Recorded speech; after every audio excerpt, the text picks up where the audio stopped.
Greetings, friends. It's Yelizaveta, and welcome back to Integrative Method Tango.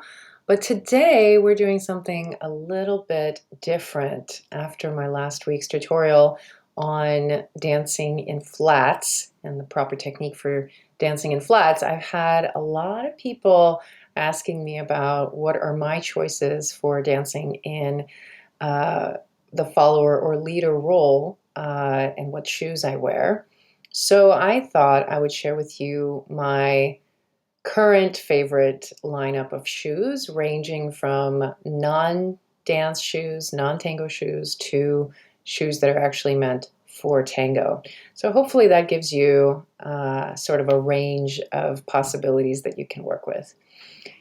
The first thing to remember is that really you can dance tango in any shoes as long as they can pivot. So that's the thing that you want to check for first.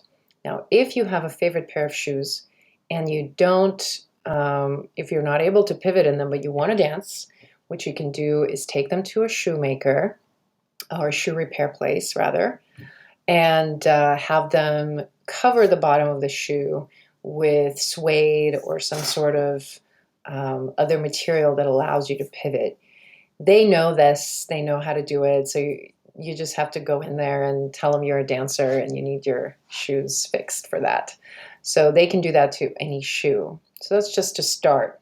Now, when you're getting into tango, especially at the beginning, or if you're a follower switching to leading, or if you're a follower who was dancing in flats, dancing in heels, and now you're dancing in flats, what you can start with is something very simple. So I'm going to show you my first favorite dance shoe. That's not even a dance shoe.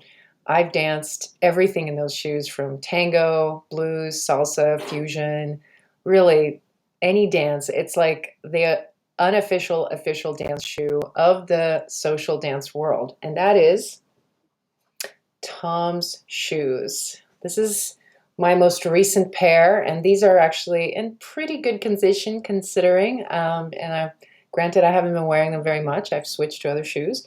However, there was a time where I danced everything in these shoes, and they're kind of nasty on the inside. I'm sorry about that. But I love these shoes. They're a great go-to. So if you don't have much money to spend on shoes right now and you just want something quick, what I like about them is that the bottom of the shoe already actually allows you to pivot, and the more you wear them, the better they get. So they both pivot and they also have kind of nice grip. So it's surprisingly stable. I like the way it forms to my foot. So I actually didn't wear any socks with these. I would just dance barefoot. The downside of dancing barefoot, of course, that they get stinky. However, you can get some packs of these charcoal packs that they make for shoes. Here, I'll show you one of mine. So I use these. This is Jalusi.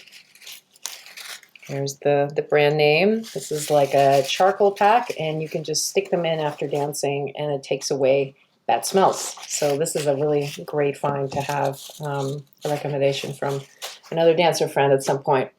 So Tom's shoes, I would say these are great. I both followed and led in them for a number of years before I upgraded. Now my upgrade was not that far above what I started with, and still they work really well, and that is sneakers. I love sneakers. These are my Nikes. This is the most recent pair, and again, they're kind of beat up.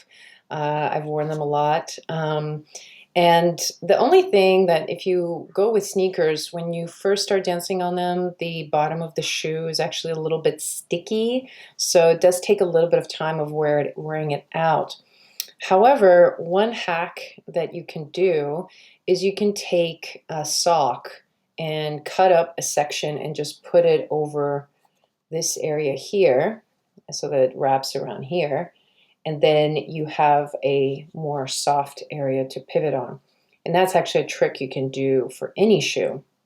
You can even take a sock and put it over the shoe. So if you were dancing and maybe in a shoe that's a little bit smaller and you need a little bit more of that swiveling power. You can use a sock and just put it on top of a shoe.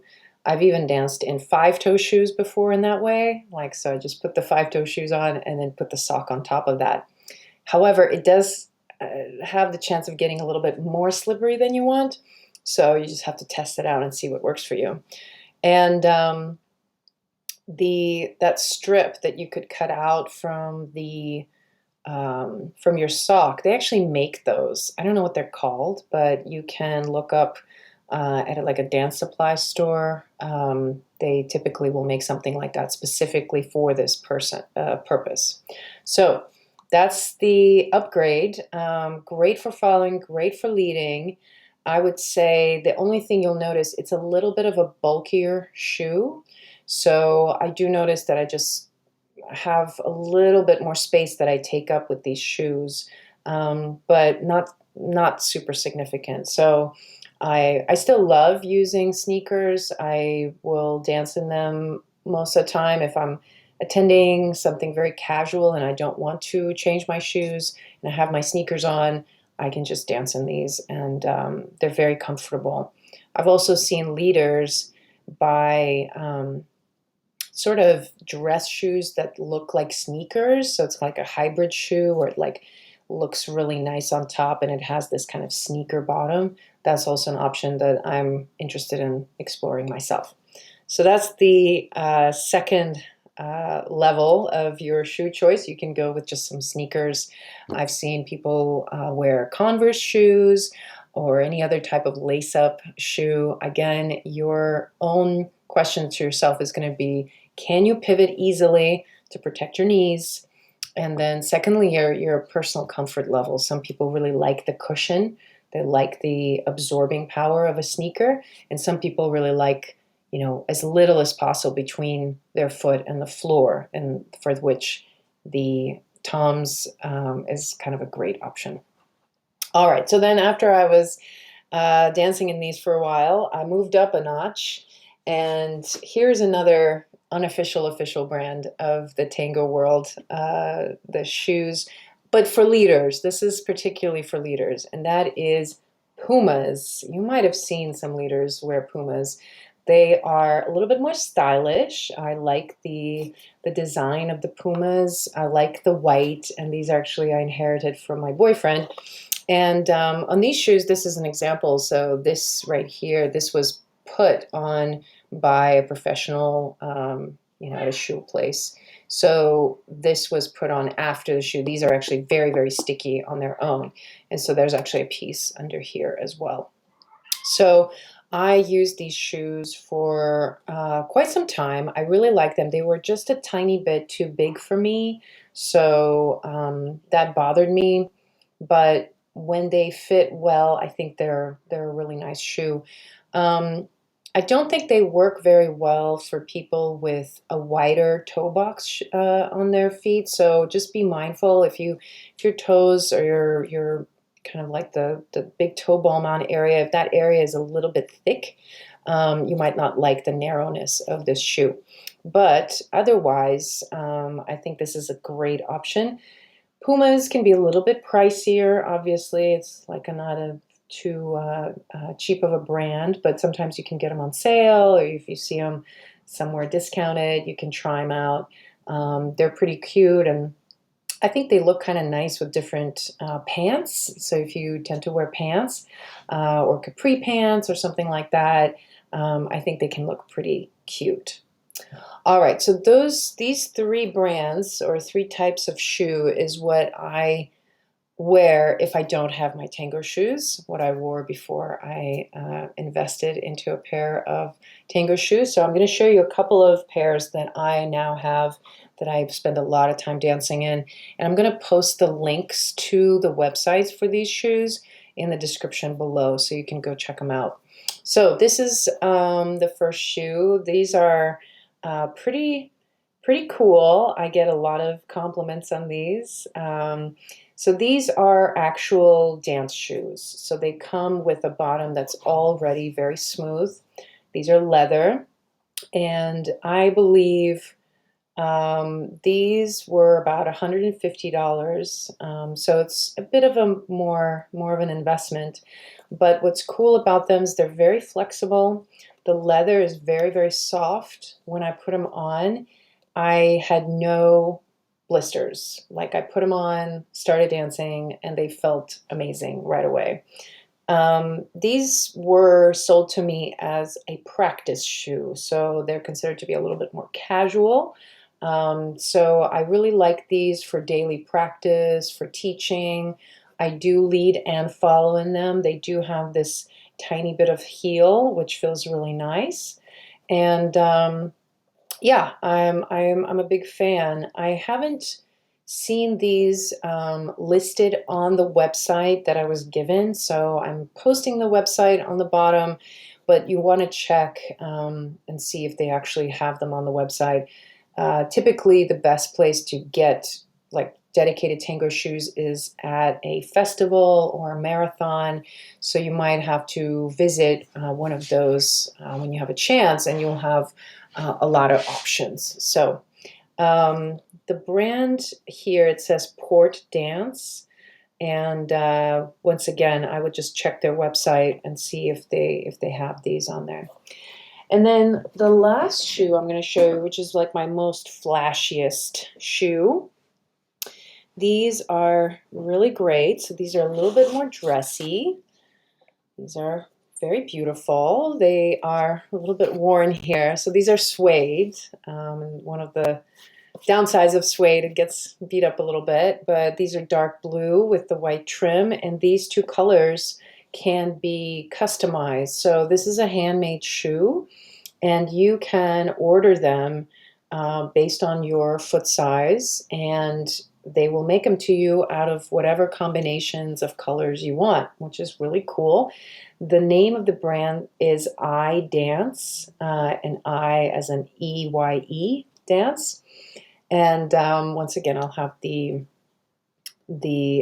price, not the price, but the link for you in the description.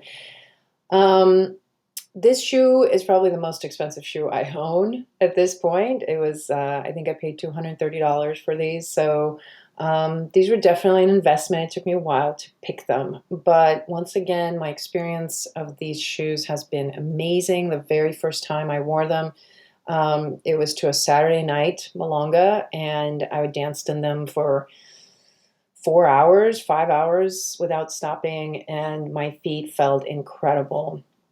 They don't have a lot of support inside. There's not a lot of cushion.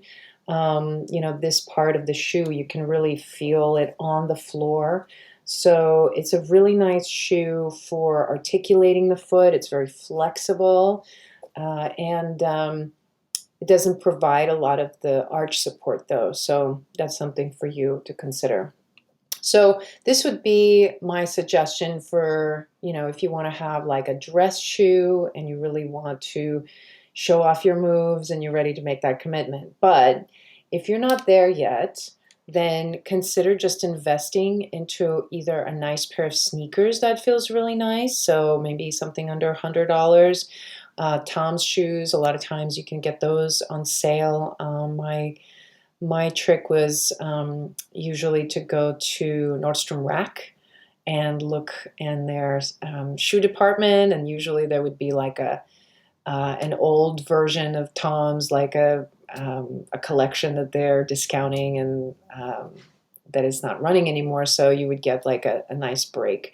So those would be like 30 to 40 bucks, and then you can go a little bit higher for a nicer sneaker, Puma. When you start getting into actual dance shoes, I do recommend you first get something a little bit more versatile that can take a beating. So something that's not suede, something like this that you can really do a lot of practice in. That if people step on you, it's not going to show up, and something that doesn't show wear and tear as much. Because that's something that happens with heels quite a bit. They start looking ratty pretty quickly if you wear them quite a bit. So start with getting something that's a little bit more flexible, a little bit more versatile, and then invest into something that's a little bit more dressy. So that would be my recommendation. I'm curious to know if you have found a brand that you really like. I'm always looking for more ideas for different shoe brands that could work for dancing. So post in the comments. I'd love to hear from you. And if you have questions or other things you would like me to answer, you can post those below as well. All right, I'll see you soon. Ciao.